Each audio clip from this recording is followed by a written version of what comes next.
Hello and welcome to another episode of the First Wire podcast. My name is Trey Server. I'm joined this evening by CC Broaddus. And as you see, we are going to try video this evening. CC, say hello. Trey, you're so beautiful. Well, thank you, sir. I'm glad we could finally get a video up here. I guess all the YouTube followers said, hey, please put up a video. And then they put up you now. So I don't know if they want that again, but we'll see. Both followers requested video. Yeah, my mom and dad. Right. Well, we are joined tonight to talk about Wednesday at Keeneland. We're recording this on Monday evening, and the big topic of discussion is going to be the late pick 5, which is going to have a $300,000 carryover because of the couple long shots I hit on Sunday. And to the one lucky winner who had $790,000 on the pick 6, congratulations. And if you were the person on there, look us up on Twitter and let us know, and share us kind of like how you did it if you're listening, because I'd be curious to know, because a couple of those horses I couldn't find. So if you were one of the ones that didn't use the alt button, or maybe you did, I'd love to know how you came about doing that. But like I said, tonight we're going to talk about the late pick 5, which starts in race 4. Race 4 is a mile and a 16th, claiming 32,000 for 3-year-olds and up. They didn't do us any favors in the first leg here. Quite a few contenders in this race. The first of which is number 5, Strava, for Norm Cassie and Ricardo Santana Jr. This horse is the definite class of the race. 1-3 starts back at Oakland Park, and then at Churchill ran in the next go on either Derby Saturday or Oaks Friday. I don't know the date on that, but didn't run well. Took a little layoff, came back in August. Ran in a very competitive allowance race at Saratoga against Aero Smash, who won that race, who I believe is a Phil Bauer trained horse, and couldn't catch that horse. I think it went basically gate to wire that day, if I remember correctly. And so now they gave him another little bit of freshening. Been watching a couple video workouts and seems to be training well. So number 5, Strava, would be my top pick. If you need an alternate on that, I go right inside of him on the 4, Showtime, with Tyler Gaffalione. They just claimed the source from Churchill for 20,000. Went gate to wire with Tyler, and he's 2 for 2. It looks like with this particular horse. So I'm not really worried about the step up in class. He's won at the 40,000 level, and hopefully he'll stalk right off the 2, who I think is going to go to the front. The 4 and 6 will stalk, and the 3 and the 5 will just be in the third flight. The 6 horse to me doesn't have the endurance to get the distance, so I think the 4 and the 5 will take over at the top of the stretch, and hopefully one of them will win, because I'm just going to go too deep in my pick 5. Number 9, Underdressed, was another one for Aaron West. The only thing that concerns me about that horse is its last win was by 8 3/4, but it was on a race that was taken off the turf in Indiana, and it only beat 5 horses that day. Or I'm sorry, it was only 5 horses in the race, only beat 4, and it's only 1 of 11 for the distance. So, yeah, in this particular race, I'm going to try to go a little short because I'm going deep later, and that's number 4 and number 5. How about you, CC? Yeah, this is the really it's the first of 3 decisions you have to make in this pick 5 sequence. Number 5, Strava, is a horse with a lot of class, a lot of back class. Denny Crum used to own this horse back in the day with in partners with Windstar Farm. And he was a really fast horse. He was on the cusp of a stakes, being a stakes performer. He didn't quite pan out like they thought he would, but he's faster than anything in this race on his best.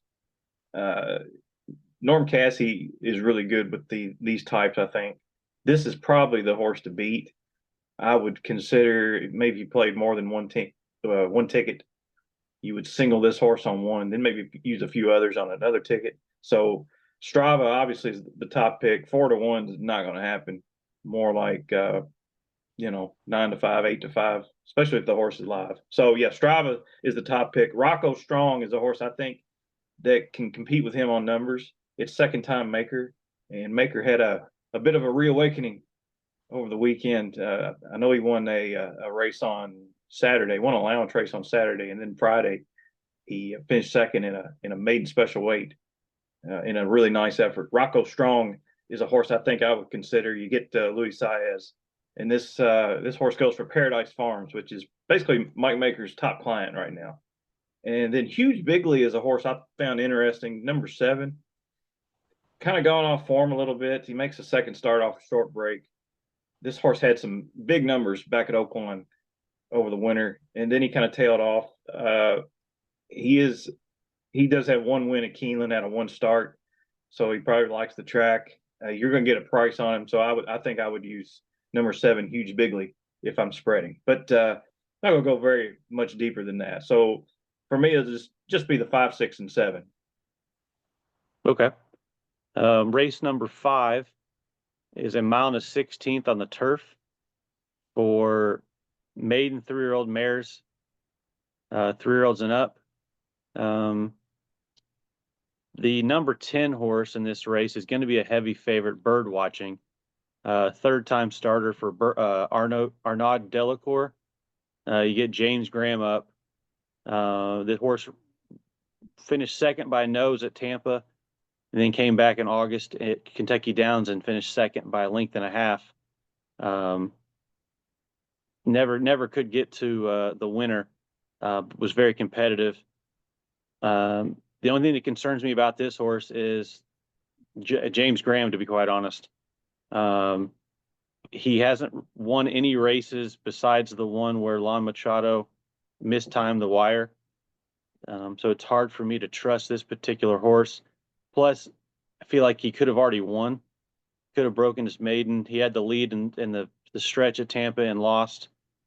And like I said, couldn't get there at Kentucky Downs. So I'm going to use him, but I'm going to go a few other horses as well. Number 3, Impractical Diva for Mike McCarthy. This one's coming in from Churchill, where he tried the main track and didn't fare real well. But his maiden race at 5.5 on the turf, ran 4th. Now you're going to get Joel Rosario, and I've been watching some of the works on this horse, and to be honest, he's a big horse. I think he's going to like the 2 turns, and I'm going to put him on my ticket because he's been training really well. Number 6, One Front War. Like we said, Mike Maker and Luis Saez are going to team up. They won a turf race on Sunday with the one horse, Peros, I believe was his name. And this horse seemed to have a little bit of speed on debut, ran evenly, but said it was 9 wide at Kentucky Downs. So I think he has a shot here. And number 8, Street Where You Live. Phil Sims trains this horse. Hasn't shown a whole lot yet, but he did run 3rd in his only time he got on the grass. And the reason I like this horse is because his works have been awesome. He's a big daughter of Malibu Moon, long strides. I'm hoping she will relish the turf course at Keeneland and might show up at a number. So like I said, number 10 is going to be the favorite I'll use. But I also like the 3, 6, and 8. CC, how about yourself? Yeah, I was really critical of James Graham's ride last time at Kentucky Downs, mainly because I needed the horse in some type of exotic. I can't remember what it was, but I watched the race again, and the filly didn't have the acceleration that I thought that a 4 to 5 shot should have had, and she was really hard pressed to get up for second that day. She did clear that 3rd horse by a length and a half or so, or maybe a half a length. I can't remember, but maybe this filly's not all she's cracked up to be. James Graham gets the mount once again. I don't have a problem with Graham. I think he's a good rider, but I do think maybe this filly is vulnerable. So this is what I said earlier. This is the second decision in this pick 5 that you're going to have to make, and you got to realize that most of the tickets are going to single Bird Watching here, just because she's 6 to 5 on the morning line, and obviously she does have a chance to win. If you want this thing to pay anything at all, you almost have to try to beat Bird Watching. So there are a few fillies in here that I think might have a shot, and I'll just go through them in post position order. Number 4, My Brazilian Girl, is interesting for a trainer I don't know a whole lot about, Kathleen Wadsworth, and Julian Leperoux rides. This filly ran in her third career start as a maiden. She ran sixth in the Teppan Stakes. She was beaten only like 2.5 lengths in a really nice effort. Comes back, runs at Ellis, and finishes second by a half a length. And then for some reason they throw her to the wolves again and run in a stakes race at Laurel, and that was taken off the turf, and that was not it didn't go well. She finished last, beating a mile. So she returns to turf and to maiden special weight. So I would think she stacks up a little bit better with these. A real long shot, number 5, Pretty Pertinent, out of a really nice mare, Pretty Prolific. I don't know that she's produced a whole lot, but this mare or this filly's really should run better on grass. That's just based on her sire. Liam's map gets a lot of turf horses. You get John Velasquez to ride. I thought that was very interesting. Darren Miller hasn't had a great year, hasn't had a great run. He did train the winner. I think it was the 2007 Bluegrass Stakes in Dominican, way back when the Bluegrass was run on Polytrack many years ago. But Pretty Pertinent would be an upsetter, I would think. Number 6, One Front War, is the top pick of Alan Schneider, who's on the Auxiliary Gate podcast with me. And this filly makes her third start, and she stretches out for the first time. Really expensive purchase from maybe the Lothenbach dispersal sale. $220,000 purchase over at Fasig Tipton over the summer. And yeah, this filly makes her third start. So I would expect improvement here. This is Paradise Farms again for Mike Maker, and you get Luis Saez. So I would consider those 3. And along with bird watching, you know, I'd hate to let that filly beat me. But a lot of the sharp bettors say if you don't like a filly, maybe throw her out. But I just want to get through to the end. So this race, I'm going to try to beat the favorite. How about that? All right, I like it. Hopefully we can get that taken care of.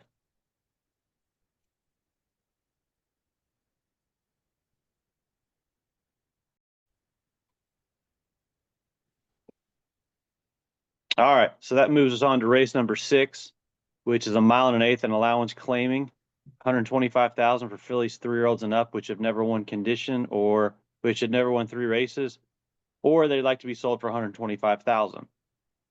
This particular race, for me, as CP said, kind of you have to make a choice. I see some nice looking fillies in here, but I'm going to single this race and hope that I can potentially get through. And that's with number 6, Landed, a filly out of Omaha Beach. Again, I've watched some of the works on this particular horse, and she's just a huge horse, has a awesome cruising speed.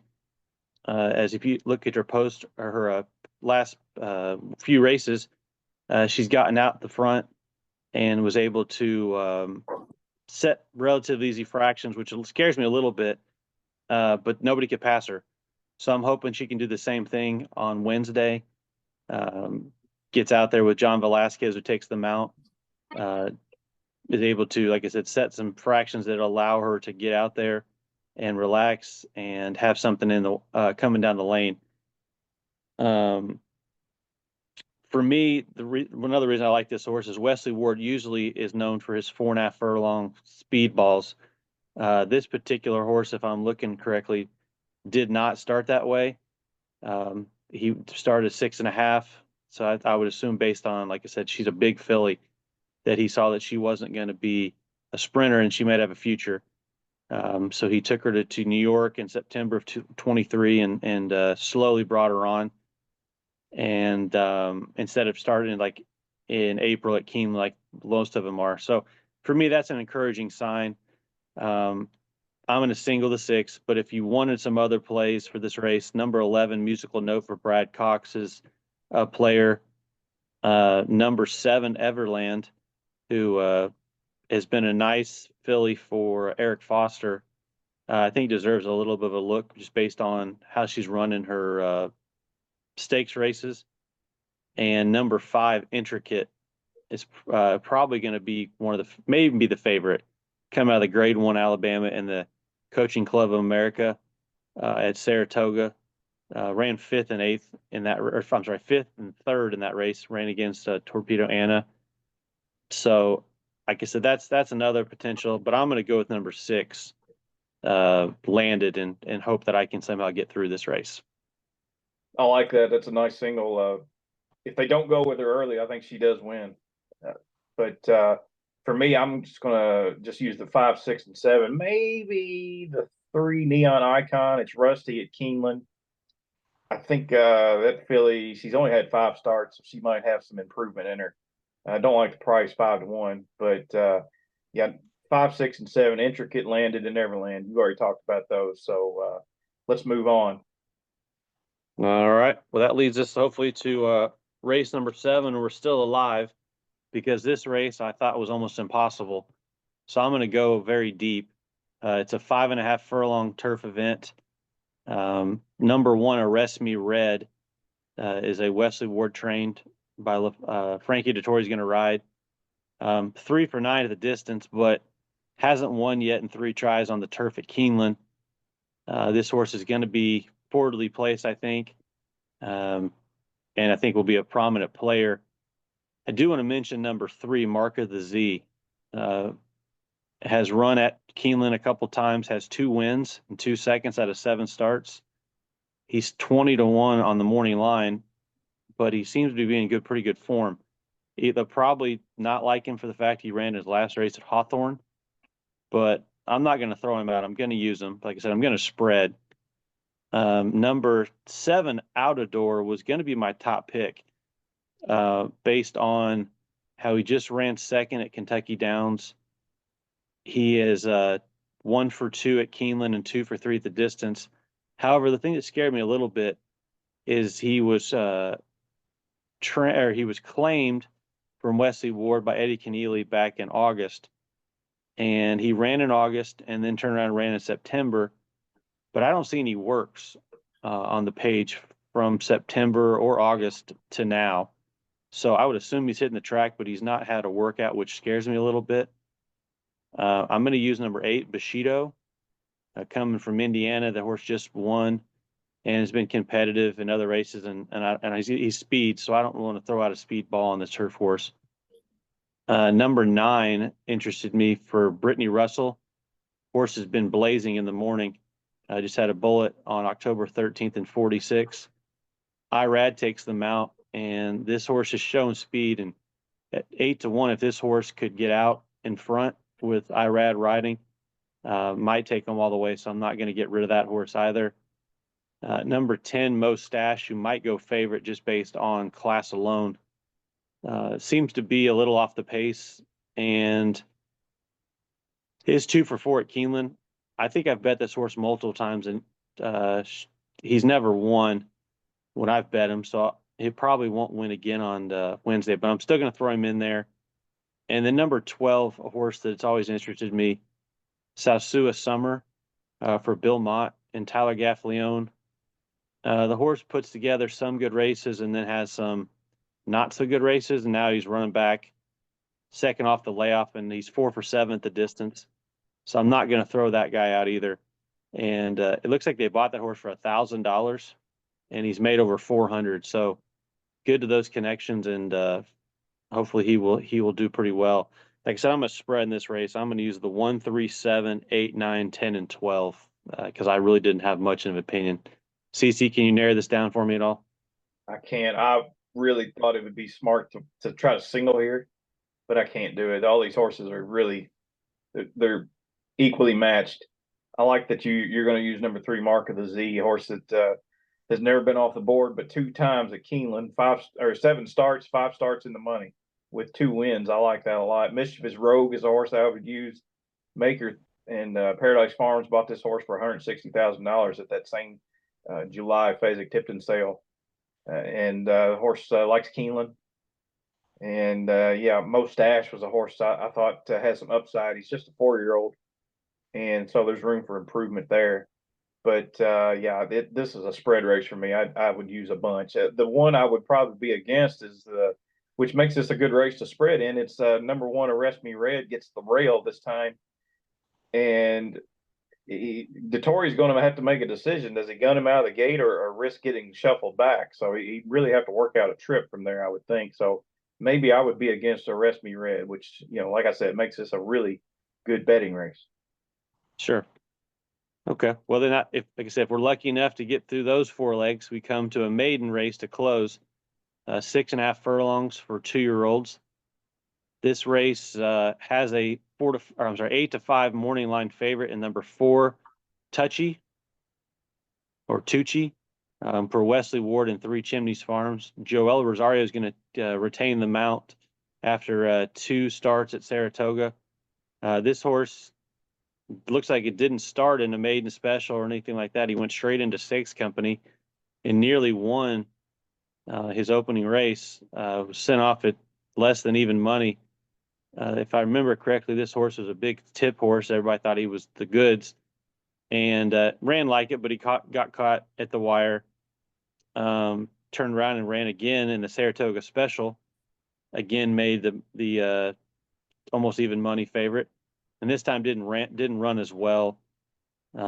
Maybe got bumped a little bit, didn't have the cleanest of trips, but because of that, he's got some good works, and he's a nice looking horse. But I'm going to try to beat him again. I'm going to start with number 6, Mo Quality, who's a first-time starter for Chris Davis, who's having a really good Keeneland meet and just a limited amount of starters. His work 3 back on October the 4th, went 4-46 out of the gate at Turfway. Was a bullet out of 46 on that day. Has been training primarily at Turfway, so hopefully he can transition that to the dirt. But at 12-1, that horse interested me. And number 10, Brad Cox is always dangerous with first-time starters. This one is a Curlin colt, Calumet owns, who's had a pretty good meet as well. Had a winner on Sunday. Been trained at Ellis, which I'm not sure if he's got his second string at Ellis or not, but I'm not going to throw him out with him and Flo. So for me, I'm just going to go 3 deep to close, and that's the 4, 6, and the 10. I hate singling in the last race. It's just a mental block for me, but I got to do it here. Otherwise, my ticket's going to be $9 million.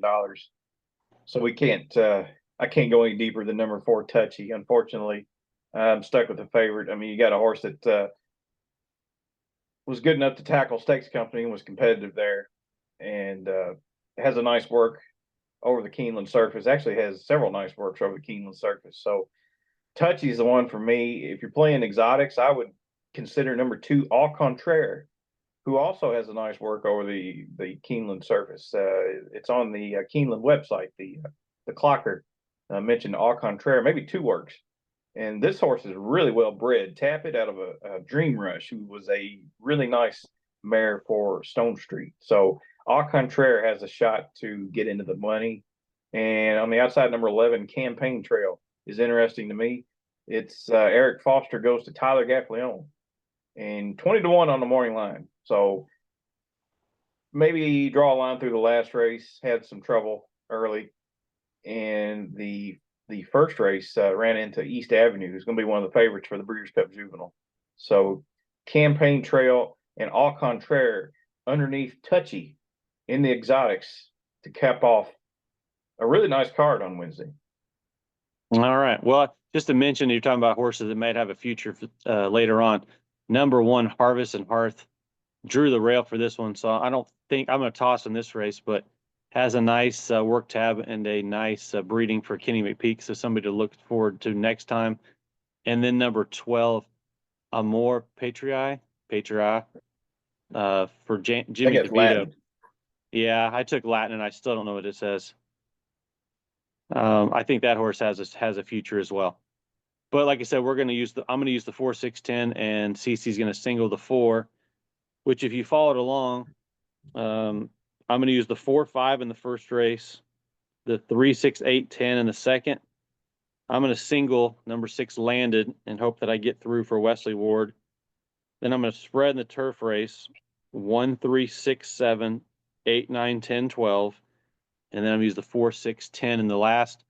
And I think I just did the math on the fly. I think it's a $96 ticket, which for me is pretty expensive, but this particular hit could pay a little bit. And I know if you just singled CC's 4, then that cuts that down even more to probably 40 or $50. So if you want to do that, that'll save you a little bit of money as well. So, CC, you got anything else? I haven't had anything else for 25 years. All right. Well, fair enough. All right. Well, hey, thank you for getting this video set up. I'm glad everybody can see our lovely faces now. So if you enjoyed it and you can watch us, let us know.